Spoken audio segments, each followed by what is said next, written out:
So he is one of Australia's most awarded, most respected and well-known artists. He is a two-time Hall of Famer, singer-songwriter, producer, legend. Ross Wilson is returning to South Australia doing three shows. April 11, Goa Centenary Hall. Friday, Saturday the 12th at the Bridgeway. Sunday, April 13 at Aldinga Beach. He joins me. Ross Wilson, welcome. Lovely to see you. Yeah, great, great. It's great. Thanks for helping us out here. We've got a good report to make, which is that Gulwa is sold Yes. out, and Big Easy Radio Winery that's sold out. So we just need you all to buy lots and lots of tickets for the Bridgeway, and we'll sell that out too. Happy days. Saturday, Yeah. the 12th of April. Let's do it. I love that you're doing this. You're sharing the love. It's not just one show in, out. You're heading to the regions. You're doing the metro. It's great, Ross. Yep. Yeah. Well, we don't want to crowd Adelaide out. Bridgeway's one of our favourite places, so we don't want to play too many gigs in Adelaide. So we go up to Goolwa and down to Aldinga, and the Bridgeway can be the Adelaide target zone.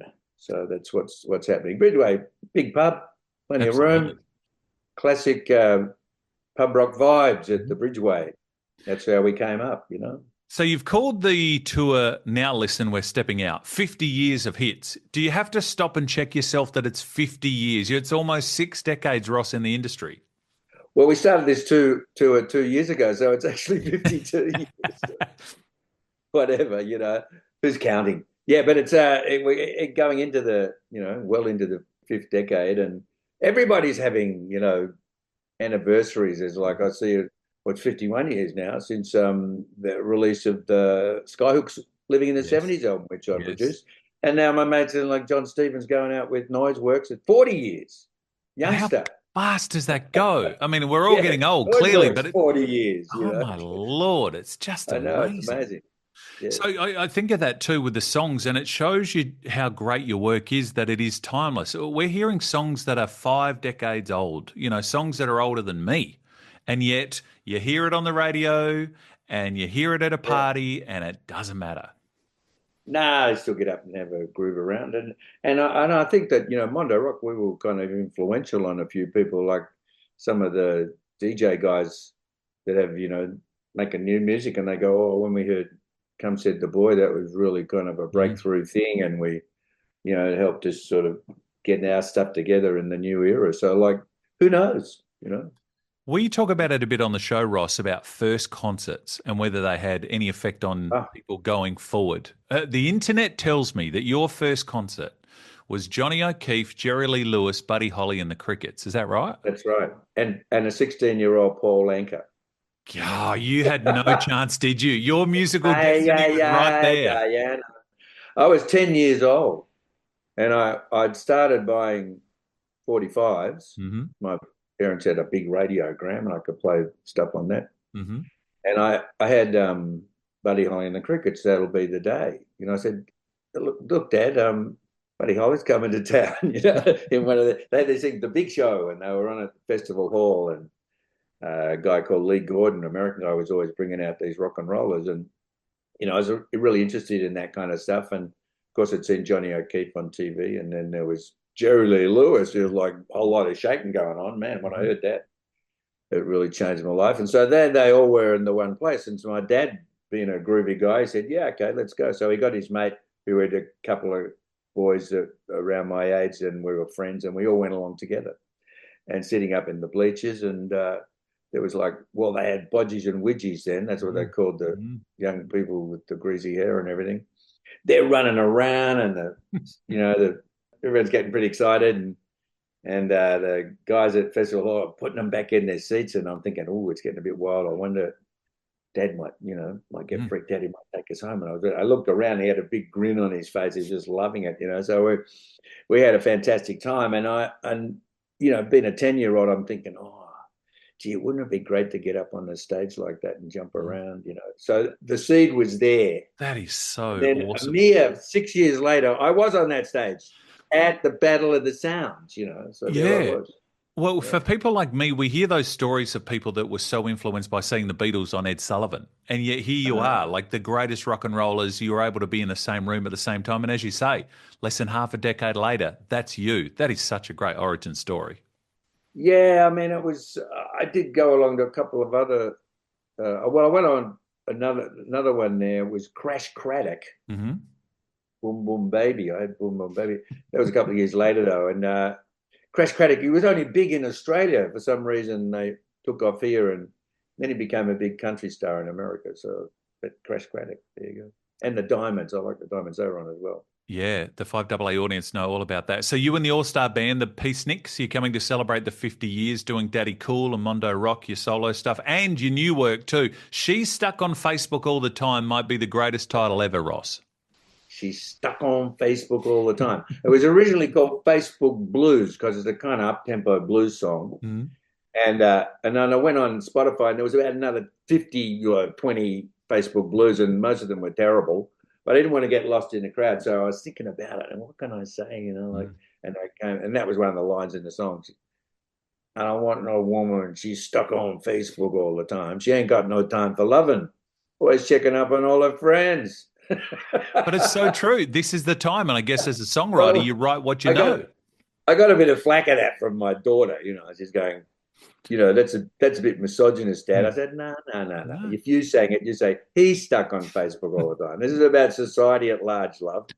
And it's one of the distractions that we have and that take us away from like doing the things we ought to be kind to each other and giving each other a hug and all that kind of stuff, But the funny thing was, there was one verse in it when I put it out, it wasn't that long ago, 18 months or something, and it goes, starts today on Twitter, moves to Instagram. Well, Twitter doesn't exist. It's called X now. And so I've got now, when I sing it live, I go, starts today on TikTok, moves to Instagram.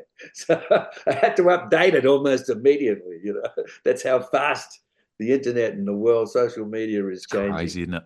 I was thinking about, I remember when you came in and did conversations with Cornsey for us, with Graham Corns, and talking about Eagle Rock in 1971, debut single. I think about that. If you were ever to compile a list of the greatest debut singles ever, shot out of a cannon, straight out of the box. I mean, it's a crowd pleaser 50 plus years on. It's such a credit to you. There's something about it, yeah. Mm. It's got all this kind of counter rhythms going on, push and pull, and that's what makes you go like that, But I got to say, and I probably said it to your mate, that, without those other guys in Daddy Cool, that song does not sound right.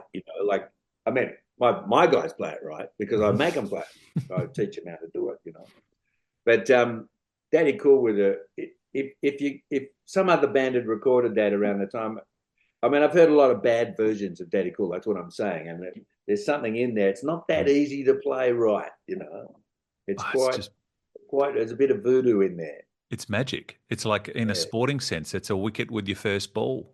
I still play it every night because that's the foundation of what led me here talking to you. I wouldn't be here talking to you without Eagle Rock, and that's a fact. So like I love playing the song, but we play all the other stuff as well that came after it. And I've had a long career, and I'm actually selling out more shows now than I ever have, I think. Well, there's a real pull for that too. I think it's nostalgia. Yeah. First and foremost, we all love to live back in those times, but you've just developed a new audience that comes along too. Well, I think the word of mouth is really good because when people come along and they see me, Ross Wilson, the Peaceniks, they're going, oh, yeah, we've got to get some Daddy Cool, get some Mondo Rock. But they actually get more than they expect because, I got really hot players playing with me, and it's not the same every night. It's a bit different, Yep. Yeah, we have certain things we do, moves and all that, but I think we give them more than they think they're going to get. And so the word of mouth has been fantastic. And whenever we announce a new show on Facebook, by the way, has its good side, you get all those comments underneath. Oh, I saw him, and he's fantastic and da. So thank you, everybody who goes and makes those nice comments about us. So we appreciate that. I think we're trying to get around to see as many people as we can. I think it's one of the positive things to come out of COVID, to be honest, that it was taken away from us, and people realise that live experience, to be in a room with like-minded souls, to see someone with talent on a stage, that can be yanked away from you pretty quick. Well, I've got to make a little point here. There's an election coming up, and there's a lot of talk from certain people about, our doom and gloom, and cost of living is a problem. Hey, prices are always going up, right? Mm-hmm.